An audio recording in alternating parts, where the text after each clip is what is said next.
Hey guys, it's Richard from Ghost Hunter Gaming, and this is just a little video I wanted to make, just as a little opinion piece. It's not really got much to do with gaming, but it does actually have something to do with another form of entertainment, that being movies.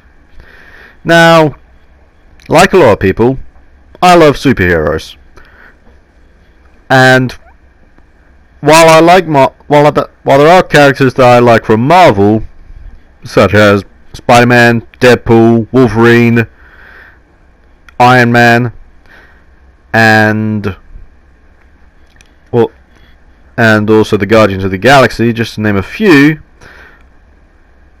the characters that I really love when it comes to comic books are from DC. I mean, like, seriously, Superman, Batman, The Flash, Wonder Woman, Green Lantern, Green Arrow, Harley Quinn, the Joker. So many iconic names when it comes to comic books, all from two easily identifiable letters: DC. Now, why do I bring this up? Well, because, as you know, there's been this entire well, I guess you could say arms race when it comes to film between Marvel and DC about who can make the better comic book movie, and well, who can make the better series of comic book movies. And for the longest time, Marvel have actually been pulling out ahead of DC. However, very recently, DC have actually started to put out quite a few movies that have actually got people looking at them and thinking, okay, maybe DC are kind of starting to get onto something here. I mean, for every Batman vs Superman and Justice League that we've also had, well, for every Batman vs Superman, Suicide Squad, and Justice League that we've also had Wonder Woman, Aquaman, and just recently, Joker. I mean, I watched Joker. It was one of the best comic book films I have ever seen. It was one of the best movies I have ever seen, comic book or not. That film was a fantastic watch, and I cannot wait until it comes out on DVD and Blu-ray, so that way I can buy it and just continue watching to try and notice more stuff in it that I didn't notice in my initial viewing. Now, all this has led to me coming up with one single question. What is going to be coming up in the future for DC? I mean, they're starting to hit a bit of a stride, especially since some of Marvel's efforts are starting to get a little bit,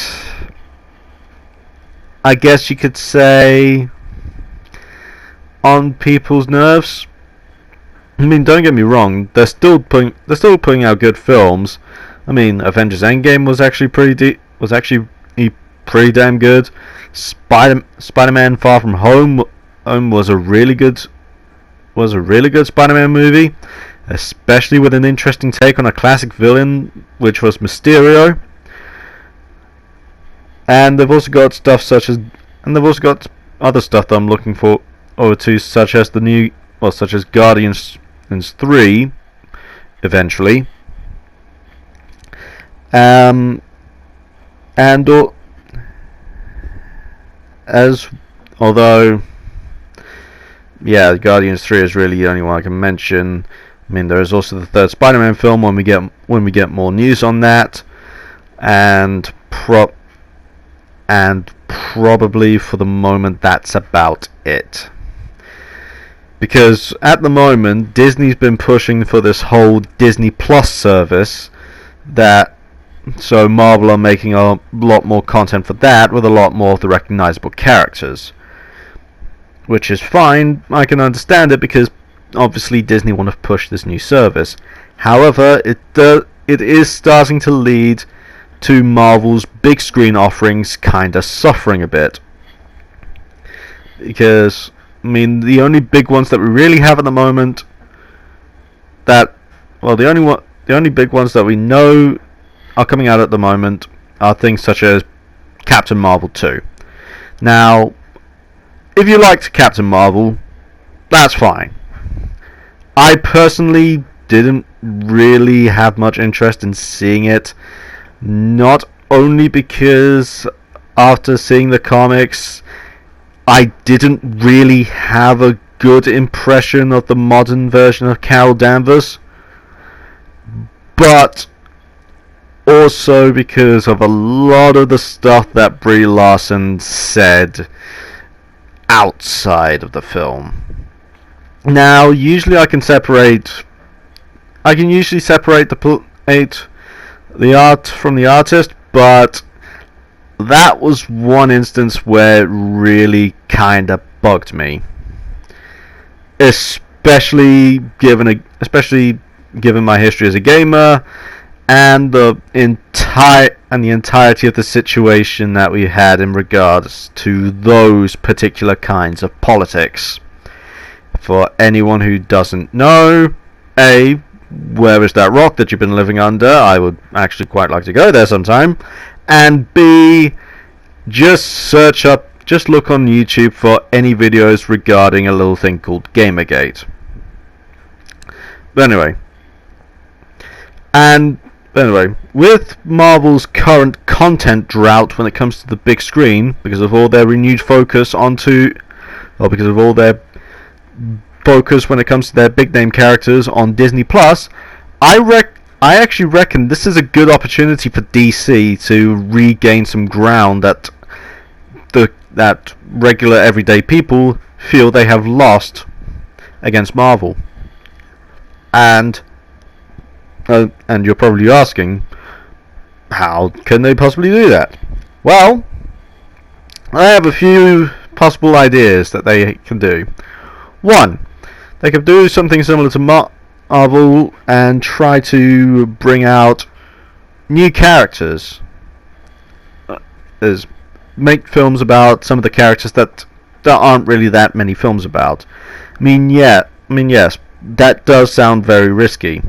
Especially since, for all we know, we could have another Green Lantern case. But at the same time, we could also have another Shazam. And Shazam was actually a very fun film. I really liked Shazam. So I would actually like DC to try and take more risks when it comes to some of the films that they make. Especially since, unlike Marvel, DC have actually been showing recently that they are willing to do more than just your generic action film when it comes to superhero films. Technically you could say Shazam is a family comedy. Joker is a psychological thriller.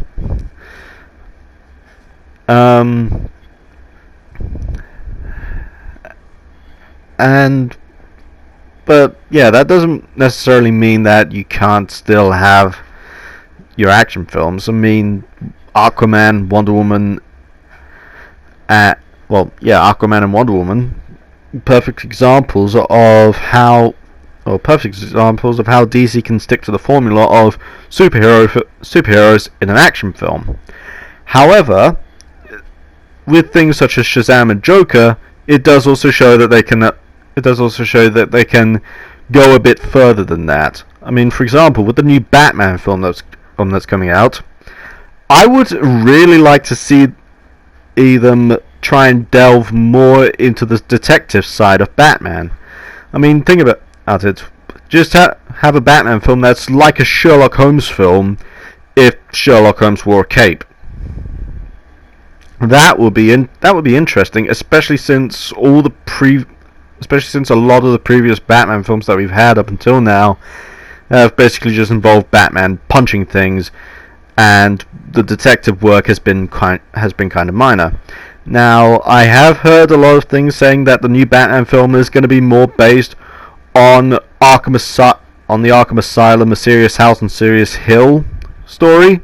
I've read that story, and I am actually pretty pumped for that, especially since it does also lead to a Batman horror film, because I don't know. Well, for those of you who haven't read A Serious House on Serious Hill, the story follows Batman as he's locked in Arkham, as he's trapped in Arkham Asylum for the entirety of a night due to a plan from the Joker.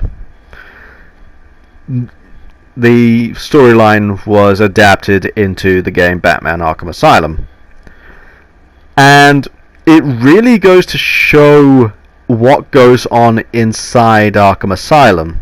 Like, it shows how all the inmates are kind of mistreated, but at the same time it just creates this really grungy atmosphere. It's almost like if you put the asylum is partially in Silent Hill's Otherworld, which was something that I really liked about the story, and I really hope that Matt Reeves actually manages to capture that feeling, because I would really like to see a Batman film that really makes you unnerved, but at the same time,